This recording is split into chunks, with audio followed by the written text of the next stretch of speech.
1절에서 6절 말씀입니다. 1절에서 6절 말씀을 한 절씩 교독하겠습니다. 그때 제자가 더 많아졌는데 헬라파 유대인들이 자기의 과부들이 매일의 구제에 빠짐으로 히브리파 사람을 원망하니 12사도가 모든 제자를 불러 이르되 우리가 하나님의 말씀을 제쳐놓고 접대를 일삼는 것이 마땅하지 아니하니 형제들아 너희 가운데서 성령과 지혜가 충만하여 칭찬받는 사람 7을 택하라. 우리가 이 일을 그들에게 맡기고 우리는 오로지 기도하는 일과 말씀 사역에 힘쓰리라 하니 온 무리가 이 말을 기뻐하여 믿음과 성령이 충만한 사람 스데반과 또 빌립과 부르구로와 니가느로와 디몬과 바메나와 유대교에 입교했던 안디옥 사람 니굴라를 택하여 사도들 앞에 세우니 사도들이 기도하고 그들에게 안수하니라. 아멘. 서로 바라보면서 함께 인사하겠습니다. 참 잘 오셨습니다. 참 잘 오셨습니다. 오늘은 이해할 수 없는 인사도 함께 하겠습니다. 말씀을 통해서 이해를 하시기 바라고요. 서로 바라보면서 기본을 합시다. 기본을 합시다.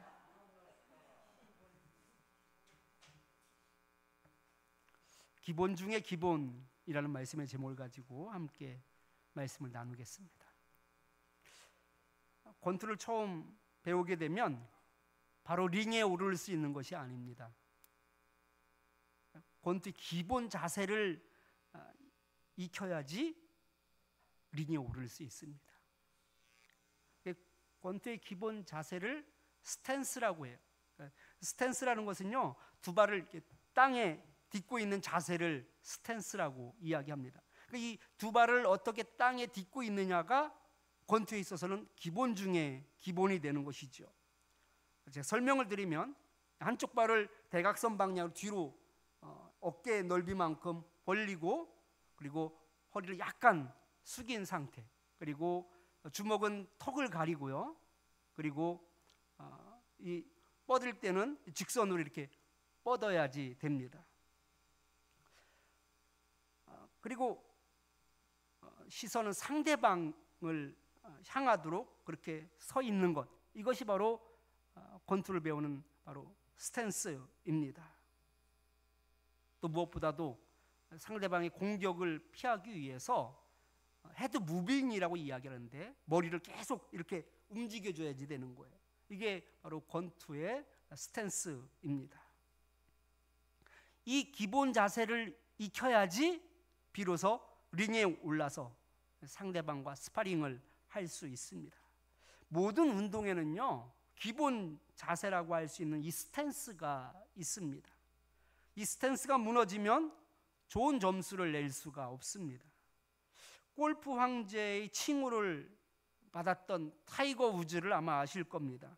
메이저 대회를 휩쓸며 우승을 거의 독차지할 정도로 그렇게 센세이션을 일으켰던 선수가 바로 타이거 우즈이죠. 그런데 어느 순간에 타이거 우즈가 그 대회에서 이름이 삭제되는 그런 일들이 벌어지게 됩니다.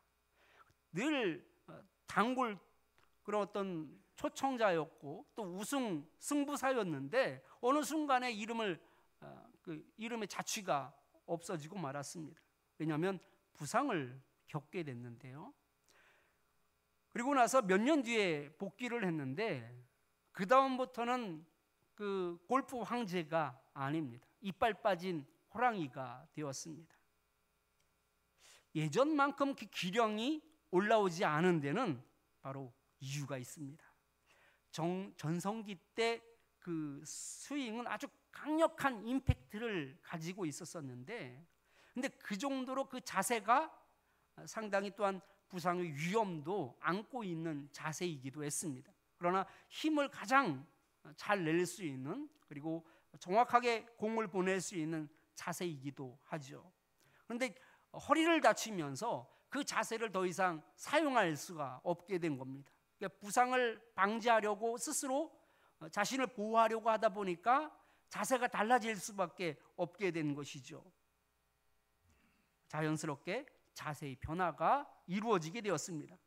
스윙 자세가 달라지면서 이후로 전성기 때 성적을 낼 수가 없게 되었습니다. 일반인이 보면 자세의 변화를 크게 느낄 수 없지만 그 미세한 차이로 세계적인 선수가 되기도 하고, 반대로 그 미세한 차이로 무대 뒤로 사라져버리는 선수가 되기도 합니다. 이 사진은 아주 전성기 때부터 최근에 이르기까지의 타이거 우즈의 자세의 변화입니다. 그런데 이런 자세는 운동선수에게만 중요한 것이 아닙니다. 예수님을 믿는 그리스도인들도 기본 자세가 있습니다. 신앙생활을 잘하기 위한 이 스탠스가 있습니다. 발을 어떻게 내딛느냐, 이것이 중요하다는 것이죠. 오늘 말씀을 통해 기본 자세를 익혀서 신앙생활을 잘하는 그리스도인들이 되기를 축원합니다. 예수님이 승천하시고 나서 예루살렘에 교회가 세워졌습니다.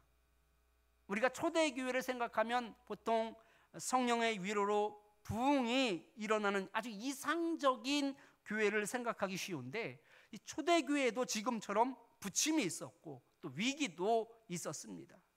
예루살렘 교회도 문제가 생겼는데 본문 1절 말씀 같이 한번 읽어보겠습니다. 그때 제자가 더 많아졌는데 헬라파 유대인들이 자기의 과부들이 매일의 구제에 빠짐으로 히브리파 사람을 원망하니. 아멘. 교회는 크게 두 부류의 사람들이 있었습니다. 한 부류는 본토에 적을 두고 살아가던 히브리파 유대인들이고, 또 한 부류는 외국에서 살다가 고국으로 돌아와 살던 헬라파 사람들입니다.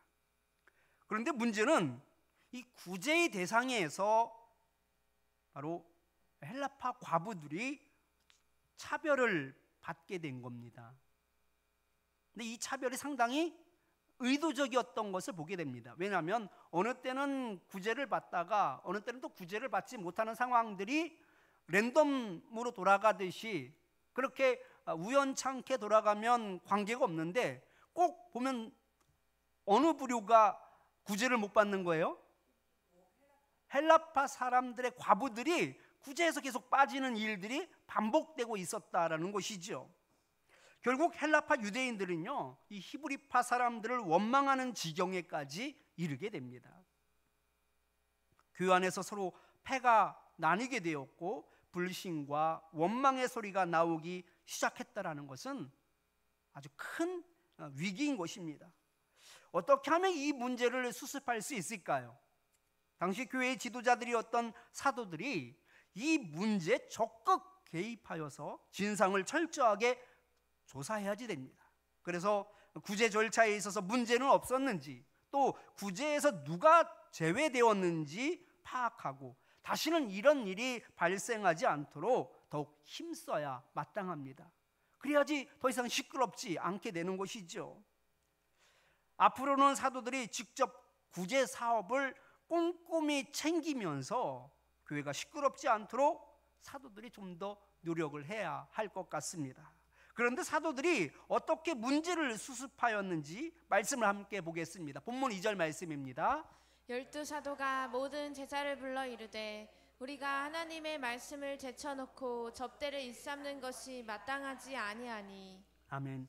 개역 한글에서는 이 접대를 일삼는 것이라는 말이 공개를 일삼는 것이라고 번역을 하였습니다. 공개를 하는 것을 의미하는데, 그 사도들의 사역 중에 하나가 바로 공개입니다. 배고픈 과부들과 가난한 자들에게 음식을 만들어 제공하는 일, 너무나 중요하지요. 그런데 사도들이 이 공개하는 일에 있어서 거기에 힘을 쓰고 거기에 노력을 가했던 것에 대해서 옳지 않다라고 생각을 했다라는 것이죠. 사도들이 이렇게 생각한 데는 이유가 있습니다. 공개에 집중하다 보니 신앙의 기본 자세를 놓치고 있었기 때문입니다. 운동선수의 자세가 흐트러지면 모든 것이 다 엉망이 되는 것처럼 신앙의 자세도 놓치게 되면 모든 분야에서 삐그덕거리게 되는 것이지요. 교회가 시끄러워지고 문제가 생기게 된 직접적인 원인은 구제를 하는 방법이 틀렸기 때문이지만 그 이면에는 그 영적인 스탠스를 놓치고 있었기 때문입니다. 사도들이 문제를 접근하는 방식을 보십시오. 겉으로 드러나는 그 현상에 문제의 초점을 맞추고 있는 것이 아니라 근원적이고 그 영적인 데서 그들은 문제점을 찾고 있습니다. 본문 3절 말씀을 같이 한번 읽겠습니다. 형제들아, 너희 가운데서 성령과 지혜가 충만하여 칭찬받는 사람 7을 택하라. 우리가 이 일을 그들에게 맡기고. 아멘. 일단 과부들을 공개하는 일에 구멍이 생기지 않도록 새로운 일꾼을 택하였습니다. 봉사자를 새롭게 뽑은 이유가 있습니다. 사도들이 이제까지 해야 하지만 제대로 하지 못한 일을 하기 위해서였습니다. 본문 4절 말씀, 그것이 무엇인지 함께 읽겠습니다. 우리는 오로지 기도하는 일과 말씀 사역에 힘쓰리라 하니. 아멘. 교회의 문제가 터지고 나서 사도들이 깨달은 것은 기본을 지키는 것이었습니다. 그 기본은 무엇입니까? 바로 기도하는 일과 말씀 사역입니다. 그 말씀 사역을 개역 한글에서는 말씀을 전하는 것이라고 번역을 하였습니다. 말씀을 전한다라는 것은 말씀을 가르치는 일이고 또 복음을 전하는 일을 의미합니다. 다시 말해서 기도와 말씀 사역이 기독교인의 기본 자세라는 것입니다. 그런데 이 기본 자세가 흐트러졌기 때문에 바로 교회에 문제가 생긴 것이고 분파가 생기는 것이고 불평이 생겼던 것이지요. 여러분들의 가정도 마찬가지입니다. 가정마다 위기나 어려움이 있을 수 있습니다. 그런데 겉으로 드러나는 그런 표면적인 문제에서 이유를 찾는 것이 아니라 근본적이고 그 근원적인 부분을 우리는 볼 수 있어야 합니다. 바로 신앙의 기본 자세가 바로 서지 않으면 교회도 가정도 문제가 생기게 되는 것이지요. 사도들이 내린 해결책이 무엇입니까? 바로 기도와 말씀 전하는 것에 집중하는 것이었습니다. 그런데 여기에는 우선순위가 있습니다. 기도가 먼저입니까? 아니면 말씀을 전하는 것이 먼저입니까? 기도가 먼저입니다. 기도하는 일과 말씀 사역에 라고 분명 우선순위를 전하고 있는 것을 보게 됩니다. 그렇다면 왜 기도가 먼저일까요? 먼저 기도하지 않고 말씀을 전하는 사람은 자기 의에 빠질 수 있습니다. 그래서 기도하지 않고 하는 모든 일들은 교만하게 되는 것이죠. 제가 예전에도 한번 말씀을 드린 적이 있는데 기도 없이 이루어진 일들은 자기가 잘나서 이루어진 줄 압니다. 비록 하나님께 감사하다는 말은 할지라도 가슴에서 우러나오는 감사가 아니다라는 것이지요. 반면에 작정을 하며 진이 빠지도록 하나님께 매달리며 기도한 것에 대해서 응답을 받게 되면 우리는 본능적으로 이것이 하나님께서 도와주셔서 이루어졌다라는 것을 고백하게 됩니다. 당연히 하나님께 진정으로 감사도 할 수 있게 되는 것이죠. 그래서 무슨 일이든 기도가 먼저여야 합니다. 예수님께서 변화산에 오르셨다가 산에서 내려오셨는데 그 산 아래에서 사람들이 웅성대고 또 제자들은 당황하여 우왕좌왕하고 있었습니다. 마가복음 9장 18절 말씀을 같이 한번 읽어보겠습니다. 귀신이 어디서든지 그를 잡으면 거꾸러져 거품을 흘리며 이를 갈며 그리고 파리에 지는지라. 내가 선생님의 제자들에게 내쫓아달라 하였으나 그들이 능히 하지 못하더이다. 아멘. 알고 봤더니 이 제자들이 귀신 들린 아이를 고치겠다고 나섰다가 한 명도 그 모든 제자들이 다 아이를 고치지 못하였던 겁니다. 결국 예수님께서 그 귀신 들린 아이의 병을 고쳐주셨습니다. 나중에 제자들이 예수님을 조용히 찾아와서는 우리는 왜 귀신을 내어쫓지 못했습니까? 라면서 그 이유를 묻습니다. 그 이유에 대해서 마가복음 9장 29절은 이렇게 말씀합니다. 같이 읽겠습니다. 이르시되 기도 외에는 다른 것으로는 이런 종류가 나갈 수 없느니라 하시니라. 아멘. 보십시오. 제자들이 귀신 들린 그 아이의 병을 고치지 못했던 이유가 무엇이라는 겁니까? 기도하지 않았다라는 거예요. 그러면 왜 그들은 기도하지 않았을까요? 마치 자신에게 초능력이라도 있는 것처럼 하나님께서 주신 능력을 구하지 않고 귀신을 한번 내쫓아 보겠다라고 작정을 했기 때문입니다. 인간이 무슨 힘이 있겠습니까? 인간은 기도하지 않으면 귀신을 쫓아낼 수 없습니다. 하나님의 모든 일은 기도가 없이는 절대로 이루어질 수 없습니다. 인간의 연약함을 너무나 잘 알고 있다면 당연히 기도할 수밖에 없는 문제입니다. 그렇다면 제자들은 아예 병을 고치지도 못하면서 어떻게 기도하지도 않았을까? 여기에는 이유가 있습니다. 마가복음 6장 12절 13절 말씀을 같이 한번 읽어보겠습니다. 제자들이 나가서 회개하라 전파하고 많은 귀신을 쫓아내며 많은 병자에게 기름을 발라 고치더라. 아멘. 제자들이 여러 마을을 두루 다니면서 복음을 전하였습니다. 또한 많은 병자들의 병을 고쳐주었습니다. 그때의 경험이 그들에게 자신감이 되었던 것입니다. 하나님께서 주신 권능으로 행한 일들인데 마치 자신들이 마치 어떤 능력이라도 있는 것처럼 그렇게 착각하였던 것이죠. 자기 경험만 믿고 충분히 병을 고칠 수 있다라고 생각했기 때문에 기도도 하지 않고 그 병자에게 달려들었던 것입니다. 많은 사람들 앞에서 당당했던 모습은 온데간데 없어지고 결국 쥐구멍이라도 들어가고 싶었을 겁니다. 그래서 경험이 있으면 더 위험합니다. 지식이 있으면 더 위험합니다. 예수님께서는 근거 없는 그 자신감으로 충만했던 제자들을 책망하시면서 기도 외에는 이런 방법이 나갈 수 없다라고 말씀하십니다.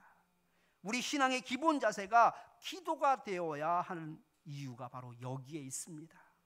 기도는 자신의 나약함과 그 무능을 깨닫고 하나님의 그 전지전능하심을 의지하는 겁니다. 사도들은 교회를 개척하고 엄청난 사람들이 교회로 유입이 되면서 하는 일들이 너무 많이 늘어났습니다. 그렇다고 과부들을 공개하는 일을 소홀히 할 수도 없었습니다. 여러 일들로 바쁘다 보니 정작 놓쳐서는 안 되는 일을 놓치고 말았던 것입니다.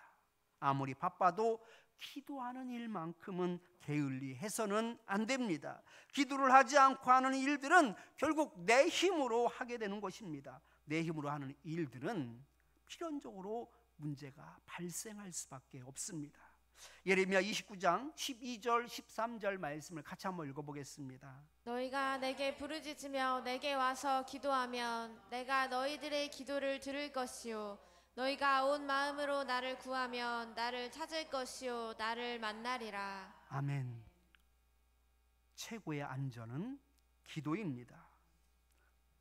첫 번째 신앙의 기본 자세가 기도였다면 두 번째 기본 자세는 바로 말씀을 전하는 것입니다.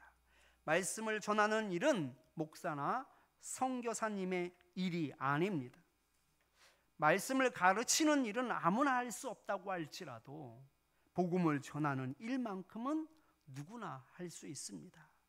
고린도전서 1장 21절 말씀을 같이 한번 읽어보겠습니다. 하나님의 지혜에 있어서는 이 세상이 자기 지혜로 하나님을 알지 못하므로 하나님께서 전도에 미련한 것으로 믿는 자들을 구원하시기를 기뻐하셨도다. 아멘. 이 전도라는 말은요, 선포하다, 공포하다라는 동사에서 유래한 말입니다. 사람들에게 내가 아는 진리를 선포하는 것이 바로 말씀 사역입니다. 하나님께서 말씀을 전하는 일만큼은 우리에게 맡기셨습니다. 전도를 미련하다고 하는 것은 인간이 볼 때 그 전도가 참 미련하다라는 것이지요. 복음을 전한다고 해서 누가 환영을 해주는 것이 아닙니다. 사도 바울은 복음을 전하면서 숱한 위기와 환난을 겪기도 하였습니다. 그래서 말씀을 전하는 것은 미련해 보이기까지 합니다. 생각해 보십시오. 이단의 괴수로 알고 있는 그 예수는 사형 언도를 받고 십자가에 못 박혀 죽었습니다. 분명히 죽은 것을 다 확인했는데도 불구하고 그리스도인들은 예수님이 다시 살아났다라고 그런 말도 안 되는 주장을 펴기 시작하였습니다. 당시 예수님의 제자들은 이 말도 안 되는 얘기로 사람들을 현혹시키는 그런 암적 존재들이었던 것이지요. 공회의 의원들은 사도들을 붙잡아 위협을 하며 다시는 예수를 전하지 말 것을 협박하기도 했습니다. 심지어 스데반은 복음을 전하다가 죽임을 당하기도 했습니다. 사람들은 예수님 얘기만 해도 알레르기 반응을 일으키듯이 반응하였습니다. 말씀을 전할 분위기가 전혀 아니었습니다. 그래서 바울은 고린도 교회에 편지를 쓰면서 전도를 미련한 것이라고 말하고 있습니다. 당시보다는 덜하더라도 여전히 오늘날도 전도는 미련한 방법입니다. 그러나 이런 미련한 방법을 통하여 복음이 전달이 되고 그 복음을 듣고 믿어 구원에 이르게 되는 일을 우리 하나님께서 기뻐하신다라고 말씀하고 있습니다. 그런데 우리는 하나님을 위하여 여러 가지 일을 하며 분주하지만 정작 기도하는 일과 말씀을 전하는 일에 대해서 소홀히 하고 있지는 않는지 우리는 돌아봐야지 됩니다. 우리가 그것을 소홀히 하고 있다면 우리는 신앙의 스탠스가 지금 무너져 있는 것이지요. 신앙의 스탠스가 무너지면 신앙은 건강할 수가 없습니다. 여러분, 상품 백화점이 왜 무너져 내렸습니까? 기본을 지키지 않았기 때문에 무너져 내린 겁니다.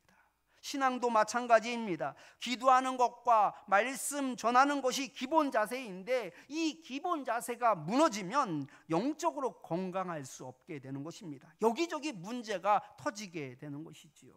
오늘 말씀을 준비하면서 이 기본 중의 기본은 마치 식사 테이블에 있는 쌀밥과 같다라는 생각을 했습니다. 식당에 가서 국밥을 주문했는데 밥이 다 떨어졌다고 한다면 이보다 황당한 경우는 없을 겁니다. 김치가 떨어질 수는 있습니다. 밑반찬이 부족할 수는 있습니다. 그러나 밥은 반드시 있어야 합니다. 식당을 찾은 이유가 밥을 먹기 위해서이기 때문입니다. 식당에서 밥이 없다는 것은 상상할 수도 없는 일인 것이지요. 신앙생활에 있어서 기도와 말씀을 전하는 것은 바로 밥과 같은 것입니다.